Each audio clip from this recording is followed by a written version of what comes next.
Hi there, so this is Amber. She's a 7-year-old working guide dog.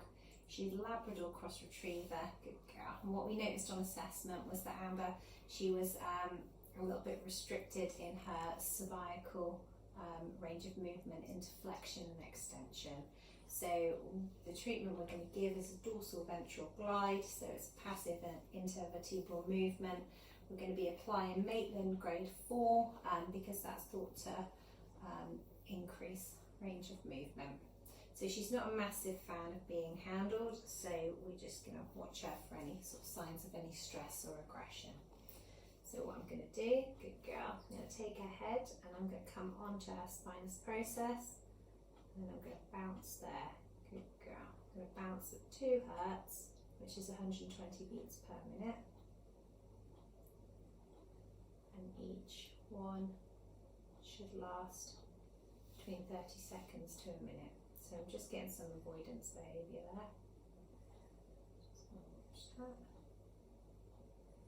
So obviously for the purposes of the video, good girl, we wait. And because of her behaviour, it might be possible to do 30 seconds to a minute on each of her cervical vertebrae. Ideally we want her head facing forwards. Good girl. Okay. So we're getting a bit of avoidance there, but I think that's more behavioural than anything else.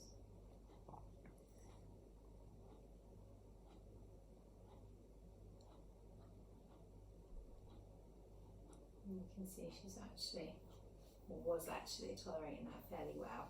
Good girl.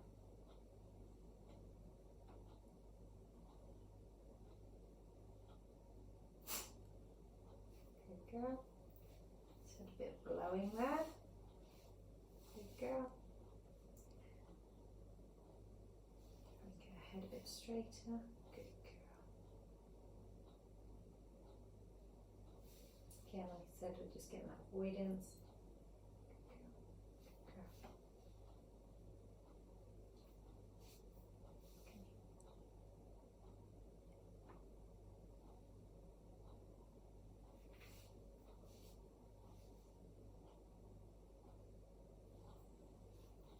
Good girl. Just going to give her a little break there a minute, just see if she settles down a bit. Yes. Good girl.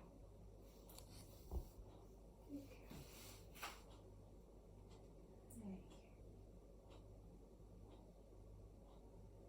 Okay. Good girl. And then what I'm going to do now, good girl, you can see again just the avoidance behaviour. So I'm just going to reassess her range of movement. So I'm just going to fix and look at her cervical extension. Good girl. We've got a really nice range there actually, which is really good. Just got a lip lick there, just let me know she's not very happy. And then we'll just have a look at the cervical flexion. Oh, we've got a nice range there. And again, lip licking and a bit of a yawn there. So she's just moving up that ladder of aggression. So we'll call that it. Thank you. So there were no contraindications to PAVMs or PIVMs. There were no spinal cord lesions, joint or ligament instability, active bone disease, malignancies, and non-mechanical causes of pain. There were also no precautions observed, joint effusion, rheumatoid arthritis, neurosigns, osteoporosis or hypermobility, or wounds or lesions or pregnancies. Grade 4 large amplitude to end of range was chosen as it works on a pain modulation scale as per Maitland, encouraging physiological changes.